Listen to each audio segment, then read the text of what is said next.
Eu queria convidar os irmãos, mas tem de ser com muita calma, com muito carinho e amizade. Virar-se para o irmão que está ao seu lado, para não parecer que está a dar ordens, e dizer com amor: vai pescar. Podem dizer ao outro irmão também, mas com calma: vai pescar. Hoje nós vamos falar um bocadinho de pesca. Já agora, para saber aqui, quem é que está aqui que sabe pescar? Literalmente pegar numa caninha, pescar. Ui! A palavra é a palavra certa. Os irmãos precisam de aprender a pescar. Então pronto. Vou-me sentir mais à vontade para contar a minha história. Eu aprendi a pescar com o meu pai, o irmão Nascimento. Também. Houve um dia que nós fomos pescar e a gente tem de se levantar sempre cedo. Íamos para o campo, não era para pescar aqui no mar. Carpas, tainhas, peixinho de água doce. Só um parênteses aqui. Eu gosto de pescar desse peixe, mas eu não gosto de comer. Não é? Há aqueles que não sabem pescar, mas gostam de comer. Mas eu gosto de pescar de peixe do rio, mas deixo isso para o meu pai, para os camaradas dele, não é? Mas naquele dia nós fomos pescar e estava a correr tão bem. Era um peixe atrás do outro. Uma carpa atrás da outra. E o meu trabalho, eu tinha um trabalho naquele dia, que era muito simples. Era 5 passos. Para manter o peixe fresquinho, deixa sempre a rede na água. Então o que é que eu tinha de fazer? Eu tinha de puxar a rede, abrir a rede, colocar o peixe lá dentro, fechar a rede e voltar a colocar a rede. E eu fiz isso umas 30 vezes. Puxar a rede, abrir a rede, pôr o peixe lá dentro, fechar a rede e colocar a rede de volta lá dentro. E depois já tínhamos para aí uns 30 peixes. O meu pai disse: olha, está a correr tão bem, a gente já não precisa de continuar aqui a pescar. A gente vai mais cedo. São umas 10, 10 e meia da manhã. Estávamos prontos para ir para casa, que ainda vou preparar, arranjar algum deste peixe e já vou almoçar este peixe. E eu disse: glória a Deus. Vamos já para casa. E então lá fui buscar a rede. E quando trago a rede para cima, eu só vi 2 peixes lá dentro. E estavam lá dentro e ficaram presos na rede. O que é que aconteceu aqui? Eu tive de rever todo o procedimento, não é? Quais eram os passos? Puxar a rede, abrir a rede, colocar o peixe lá dentro, lançar a rede para o rio. Ei, é isso, não é? Eram 5, não eram 4 passos. Puxei a rede, abri a rede, coloquei o peixe lá dentro. Ups, não fechei a rede. Mas atirei a rede lá para dentro.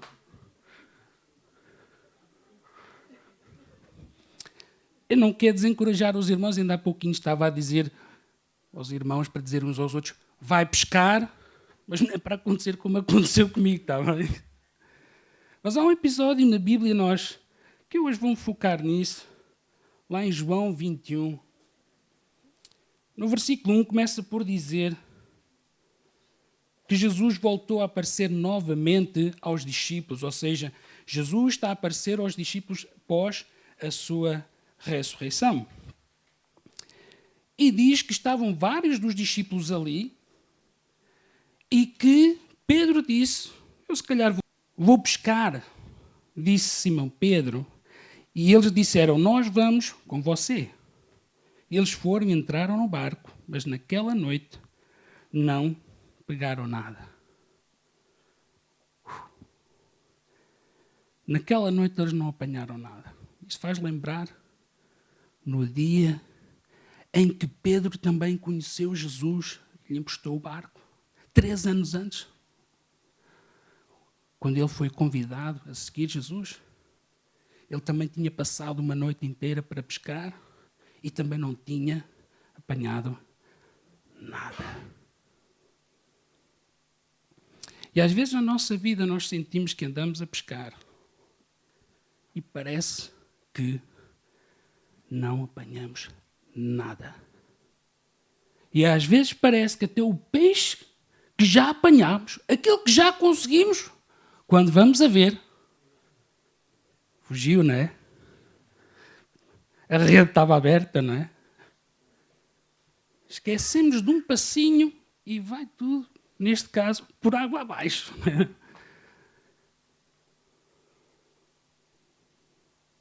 Quão difícil é lidar com os momentos em que nós vamos pescar para não apanhar nada.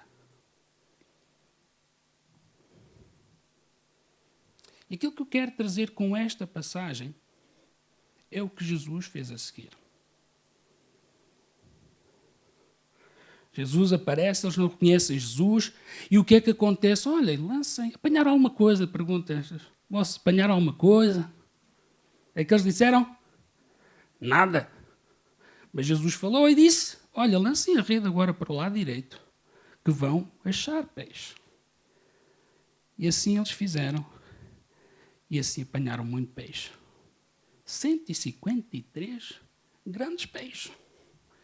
E o mesmo aconteceu essa primeira vez que eu falei há pouco, quando Pedro, 3 anos antes, depois de ter estado a pescar, mas segundo a palavra de Deus, fez o mar outra vez, lançou a rede e apanhou também muito peixe. O princípio básico que eu quero deixar com os irmãos sobre isto é que é necessário que nós estejamos prontos a pescar. Pedro não recebeu o seu milagre ficando em terra ou dizendo, isto de pescar para o lado direito não funciona. Mas uma coisa ele teve de fazer. Ele tinha de estar disposto a pescar mais uma vez. Ele tinha de estar na predisposição, precisava de estar naquele lugar que às vezes é tão difícil, onde parece que não estamos a apanhar nada, onde parece que as coisas se vão. Mas segundo a sua palavra, porque estamos dispostos a estar no lugar para pescar, Deus faz um milagre. E é isto que eu quero deixar para alguns dos irmãos aqui nesta manhã, obviamente para todos, mas eu sei que estou a falar à vida de alguns de vocês. Têm sentido que andam à pesca. Parece que não vale a pena. E eu quero convidar os irmãos, continuem a pescar. Porque segundo a sua palavra, debaixo da sua palavra, o milagre vai acontecer. Amém? Uma das coisas importantes que eu quero deixar ainda neste bocadinho sobre o milagre. Focamos-nos tanto, às vezes, no milagre. Porque é o que nós precisamos. A vida de Pedro, antes de conhecer Jesus, dependia da pesca. Se ele não pescasse, não conseguia cuidar da sua vida.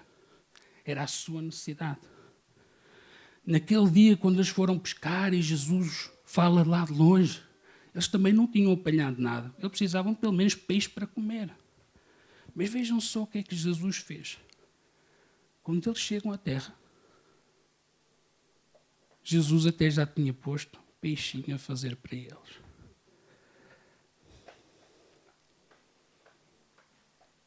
Quão importante é o milagre para nós? Quem é que está aqui que gosta de receber milagres? Amém. Mas muito mais importante é o Senhor que faz milagres. Aquele que nos chama. Aquele que tem colocado em nós propósito. Por isso, Pedro, na primeira vez, 3 anos antes, quando Jesus fala para ele, diz, olha, vou fazer de ti pescador de homens, segue-me. O que é que ele fez? Largou tudo. Deixou o milagre para trás. Incrível, não é? Já pensaram nisso? O Senhor do milagre estava lá. Ele recebeu, agora tenho milagre. Se eu vender este peixe, Não, ele sabia. Ele entendeu, e o meu desejo é que nos vossos corações, nesta manhã, entendam que quando nós buscamos, de facto, primeiro o reino de Deus, o milagre na nossa vida é apenas o acréscimo de Deus. É apenas saber que se nós estamos focados, prontos a pescar, e voltar a pescar, e voltar a pescar, à medida que buscamos primeiro o seu reino, a sua justiça. Já falámos de justiça hoje. Todo o resto nos é acrescentado. Todo o resto nos é acrescentado. O milagre vem à nossa vida quando nós estamos prontos a pescar. Amém? Uma das outras coisas que eu quero salientar nesta passagem é o facto, no versículo 7, dizer o seguinte: o discípulo a quem Jesus amava disse a Pedro: é o Senhor. E diz que Simão Pedro, ouvindo dizer isto, vestiu a capa, pois a tinha tirado. O que é que ele fez? Lançou-se no mar. Nós sabemos que ele se lançou no mar para ir ao encontro de Jesus. 3 anos antes, quando Jesus fez o milagre, o que é que ele fez? Foi aos pés de Jesus, mas foi para dizer a Jesus: Jesus, afasta-te de mim, porque eu sou um homem pecador. Jesus, afasta-te de mim, porque eu sou um homem pecador. E agora, quando ele recebe aqui o milagre, pós a ressurreição de Cristo, ele, assim que reconhece que é Jesus que está ali, ele corre para ele, para ter comunhão com ele. Sabendo que Jesus já tinha lavado, purificado todos os seus pecados. Mas há uma coisa que eu quero deixar com os irmãos sobre esta questão do pecado. A forma como nós lidamos com as questões do pecado. Quando Jesus morreu na cruz, colocaram Jesus numa tumba. Fecharam aquela tumba. Os irmãos lembram-se da história? Eu aprendi isto na super igreja aqui, nesta igreja. Então colocaram o corpo morto de Jesus numa tumba, fecharam com uma pedra. A tumba fala do lugar de morte, um lugar de trevas. Mas ao terceiro dia, quando vieram para ver, para cuidar do corpo de Jesus, o que é que aconteceu? Alguém disse: porque procuram entre os mortos aquele que vive. Ele não está aqui. Ele ressuscitou. Porque é que procuras entre os mortos aquele que vive? Esta é a palavra também para os irmãos nesta manhã. Por que ir ao lugar da morte? Por que ir ao lugar das trevas? Se ele não está lá. Se não é aí que a sua presença habita. Se ele saiu desse lugar, o Cristo ressurreto, o que é que vais lá fazer? Ele ressuscitou, ele não está lá. Tudo o que sobra é um imenso vazio. Por isso, quando nós nos afastamos de Deus, se nós pensarmos muito bem, agora falar assim, uma linguagem mais jovial, até te podes divertir à brava, parecer muito fixe para esses lugares, ou estar nesses lugares. Mas no fundo, é uma tumba vazia. E tu sabes no teu coração, porque é isso que fica, um vazio na tua vida. Porque só Jesus pode preencher esse vazio. E ele preenche como? No lugar de morte, ele dá vida. No lugar de trevas, ele se torna luz. E como já ouvimos falar hoje, no lugar de pecado, santidade. Hoje nós cantamos que ele é santo. Então onde é que está a santidade dele? Na nossa vida. Na minha vida, na vossa vida. Porque é isso que ele está a falar nesta manhã. Já falou há pouco, e para mim isto é só uma confirmação daquilo que já foi falado. Aquilo que já foi cantado. Santo, ele é santo, ele é santo. Como é que nós podemos ver a sua santidade? Quando a igreja mostra que é santa. Com as suas imperfeições, mas dando passos para se aproximar um pouquinho mais de Deus. Amém? Pedro, inclusive, foi aquele que negou Jesus 3 vezes, não é? E agora Pedro está aqui a ter um encontro com Jesus. É interessante ver que quando Pedro negou Jesus, quantas vezes é que foram? Foram 3, vocês sabem, isto é fantástico. Assim, curta-me a mensagem um bocadinho. Negou Jesus 3 vezes. E quando ele está aqui a conversar, se nós olharmos para a frente, Jesus está a falar com Pedro acerca do seu amor. Pedro, tu amas-me. E no versículo 17, mais precisamente, Pedro usa uma expressão, ele diz, olha, Senhor, tu sabes todas as coisas.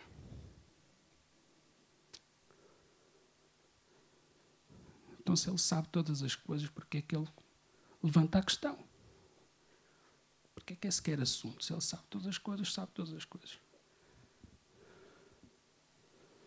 Ele sim sabe todas as coisas. Podem dizer comigo, Deus sabe todas as coisas. Mais uma vez, Deus sabe todas as coisas. Então, porquê é que Ele nos questiona sobre isso? Porquê é que Ele levanta questões na nossa vida? Porquê é que Ele nos desafia? Às vezes nós é que precisamos ser lembrados que Ele sabe todas as coisas. É por causa de nós. Ele sabe que sabe tudo. Mas às vezes nós esquecemos, que chatice. Essas coisas que a gente chama as adversidades da vida. E depois dizemos, mas eu sou justo. Eu não ando pelo que vejo, pelo que sinto. Eu ando de acordo com a palavra de Deus. Mas às vezes... Ele precisa de nos lembrar do seu amor por nós. Ele precisa de nos lembrar que nós fomos escolhidos por Ele. Eu há pouco estava a contar a história da minha pescaria, que correu mal, e deu para perceber que a forma como eu contei foi assim uma experiência desagradável para mim. Eu voltei a pescar, irmãos. Alguns, depois de uma má experiência, perdem a vontade. Por isso eu quero encorajar. Não desistam de pescar.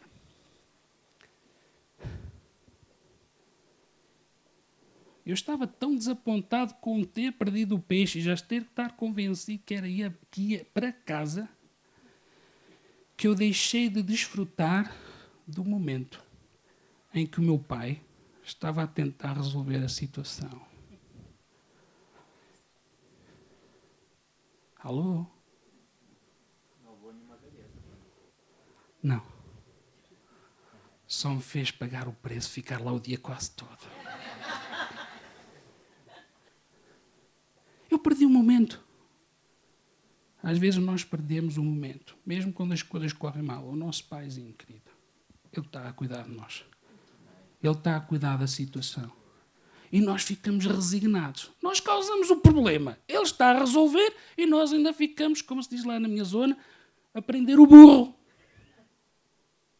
Se o nosso paizinho continua do nosso lado, seja lá qual for a situação, por que é que nós não conseguimos ver isso?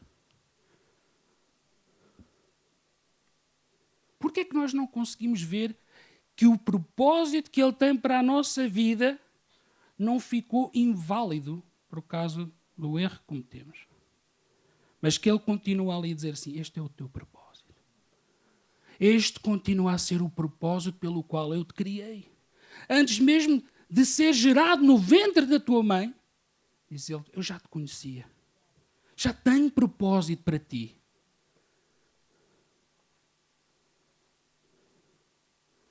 A vontade de Deus para a nossa vida não muda por causa daquilo que a gente faz ou deixa de fazer, irmãos. Porque a sua vontade permanece. A sua vontade permanece para sempre. Agora, mas escutem. A sua palavra não vai mudar a nossa vida. O pastor disse uma contradição. Eu ouvi qualquer coisa parecida esta manhã.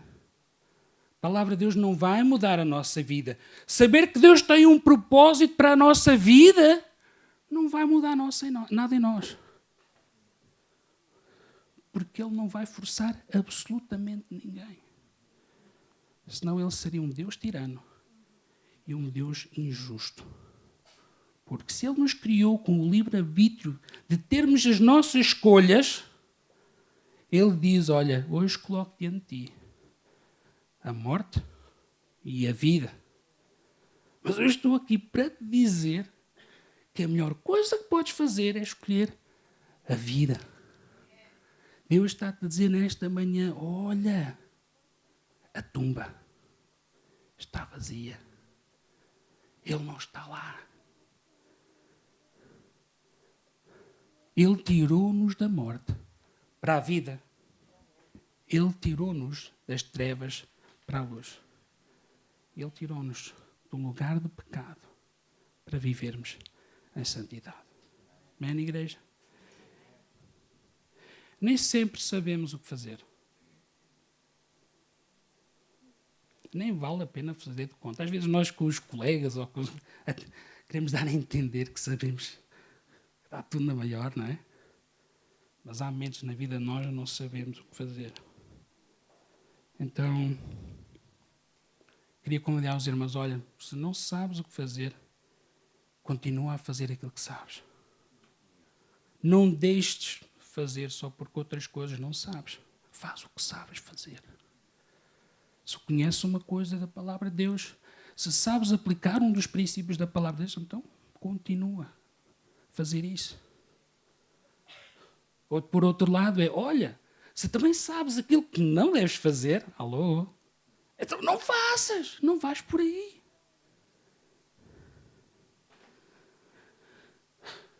Pedro sabia fazer uma coisa. Ainda não vi isto hoje, ainda não falámos sobre isto hoje. Então, novidade para os irmãos. Pedro sabia pescar. Só para ver se estão com atenção. Deus chama-nos a pescar de tantas formas. Nesta manhã, eu vou orar a seguir, mas o que é que tu sabes fazer? Como é que tu sabes pescar? Coloca isso. Age de acordo com isso. Basicamente, o que eu estou a dizer nesta manhã são 3 coisas. Vê onde é que está o teu coração. Age de acordo com aquilo que tu sabes fazer de melhor. Fazer o melhor que sabes. Vai pescar. Porque Deus tem um propósito para ti. E se tu não sabias, ficas a saber que sim, Deus tem um propósito para ti. Quer queiras, quer não. Quer compreendas, quer não. E Deus jamais, se alguma vez, se há alguém aqui, lá em casa, que lida com culpa, porque já errou tanto, que Deus já não tem propósito. Eu quero falar à tua vida. Ele não mudou o seu propósito para ti. Se Jesus foi capaz de restaurar Pedro, Ele também é capaz de restaurar a ti. Tudo o que precisas fazer é aceitar realmente aquilo que Deus tem a oferecer. E eu declaro nesta manhã, toda a mentira vai fora. Não há lugar para a mentira. Que o teu povo possa ver claramente a vontade de Deus. E aqueles que ainda não a veem, que a procurem. Porque quem procura encontra, quem bate se abre. Amém?